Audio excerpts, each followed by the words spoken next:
पाकिस्तान ने world snooker championship का title जीत लिया। तफसीलात के मुताबिक IBSF वर्ल्ड स्नूकर चैम्पियनशिप के फ़ाइनल में पाकिस्तान के 16 साला एहसन रमज़ान ने ईरान के आमिर सरकोश को फ़ाइनल में शिकस्त दे दी। दोहा में होने वाले फ़ाइनल मुकाबले में 16 साला एहसन रमज़ान ने ईरान के आमिर सरकोश को 6-5 से शिकस्त दी। वो वर्ल्ड स्नूकर चैम्पियनशिप जीतने वाले तीसरे कम उम्र खिलाड़ी हैं। एहसन रमज़ान ने सेमीफ़ाइनल में हम वतन और दिफाई चैम्पियन मोहम्मद आसिफ को सनसनी खेज़ मुकाबले के बाद शिकस्त दी थी। दिफाई चैम्पियन मोहम्मद आसिफ से इब्तदाई 2 फ्रेम्स हारने के बाद एहसन ने तीसरा और चौथा फ्रेम जीतकर मुकाबला बराबर किया। फिर एक फ्रेम आसिफ जीते तो अगला फ्रेम एहसन, मुकाबला 4-4 से बराबर हुआ।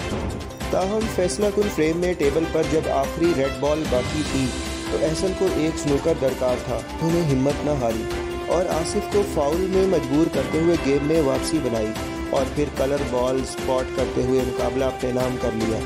दूसरे सेमीफाइनल में ईरान के आमिर सरकोश ने पाकिस्तान के मोहम्मद सज्जाद को 5-4 से शिकस्त दी थी।